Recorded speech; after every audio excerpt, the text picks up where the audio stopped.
Los relojes biológicos. Autor Jorge Ángel Líbraga. En su eterna búsqueda, volcada ahora hacia la vertiente científica, el hombre ha redescubierto los llamados relojes biológicos. Se sospechó su existencia desde hace más de un siglo, cuando la ontogenia se relacionó con la filogenia. Y decimos que se han redescubierto porque en la medicina de los antiguos egipcios ya se sabía que cada parte del cuerpo, de la psiquis y del alma, estaba regida por un genio diferente o tipos de genios diferentes que, como es lógico, actuaban de diferente manera y tenían ritmos vitales disímiles. Esto es fácil constatarlo. En la práctica, vemos que una persona que muere por insuficiencia hepática lo hace con el corazón en excelente estado, o en tantos otros ejemplos que han servido de base para la formación de bancos de órganos aptos para el trasplante a otros cuerpos, pues siguen con capacidad de funcionar, aunque sus compañeros hayan provocado la muerte de ese biorobot que llamamos cuerpo. Y no hablamos de los casos de fallecimiento por accidente, sino de los de muerte natural. Referirnos al tema desde un ángulo de visión estrictamente materialista entraría en contradicción con la realidad, pues en la formación fetal las primeras diferenciaciones celulares, o sea, los primeros relojes que empiezan a funcionar independientemente, son las relativas al sistema nervioso alto y central. Si todos los relojes biológicos estuviesen ajustados de la misma manera, es evidente que todos moriríamos por vejez y falla de esos elementos, y no por otros más nuevos, como el estómago, las estructuras óseas o las vías respiratorias. Cabe pensar, también, que las diferentes formas de vida desajustan ciertos relojes, y eso puede ser cierto, puede ser verdad, pero no toda la verdad. Hermanos que han nacido de la misma pareja, en circunstancias casi idénticas, y se desarrollaron en el mismo ambiente, suelen ser física, psicológica y espiritualmente muy diferentes, y presentar características de madurez biológica parcial o total propias de cada uno. Lo único que podríamos mencionar como igual en todos los seres humanos es, precisamente, su desigualdad. Dicen que Hipócrates, hace 2 milenios y medio, tenía como principio fundamental el lema: no existen enfermedades, sino enfermos. En verdad, existen las enfermedades, y también ellas están regidas por un tipo de elemental o genio.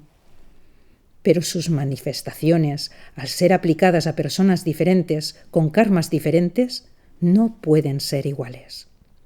Así, salvo en los casos de grandes epidemias, en los cuales la fuerza de la enfermedad aplasta toda resistencia y abate a gran número de afectados, dando la sensación de igualar el, entre comillas, castigo, no podemos afirmar que todos los humanos y aun todas sus partes constitutivas sean regidas por tiempos iguales, o mejor dicho, por edades iguales. Habrá jóvenes de 20 años con el corazón ya viejo, o ancianos de 75 con este órgano en condiciones tales como si de una persona de 30 o 40 años se tratase. Estas diferencias, que señalan distintas edades de los órganos físicos, también se dan en planos más sutiles, como el vital, emocional y mental. Aparte del grado de desarrollo del ego superior, que evidentemente cuenta, es visible la acción de estos relojes sobre nuestras emociones y pensamientos. La madurez que a veces apreciamos en un adolescente no es siempre efecto directo de su calidad egoica, sino de un manejo de las circunstancias externas e internas que no está acorde con sus pocos años, sino como si el doble o el triple tuviera.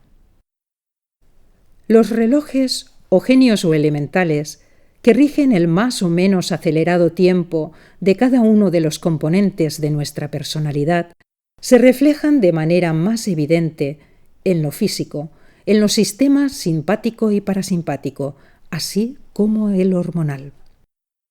Es maravilloso el mecanismo que rige el crecimiento, ya que si una persona, por ejemplo, creciese con el mismo ritmo con que lo hace en su primer año de vida, llegaría a un tamaño elefantiásico y a un peso de varias toneladas antes de los 20 años. Eso la aplastaría, le quebraría los huesos y le causaría la muerte, salvo que se mantuviese flotando en un medio líquido como las ballenas. Asimismo, el genio que rige el aparato hormonal va a dar capacidad de reproducción a una mujer o a un hombre a partir de cierta edad y se detendrá luego, cuando el esfuerzo de engendrar, sobre todo en el plano de lo energético, ponga en peligro la salud y la vida del cuerpo. No descartaremos entonces que otros genios lo hagan también con nuestros órganos de expresión en los distintos planos. La pregunta se hace evidente. ¿Qué o quién rige a esos relojes, a esos genios? La respuesta sería demasiado larga para este artículo, pero en líneas generales podemos afirmar que es la madeja kármica la que lo hace. Y cuando nos referimos a la madeja es porque no solo existe, como sabéis, un tipo de karma, sino muchos. Desde el personal inmediato hasta el colectivo cósmico, con sus influencias estelares y planetarias.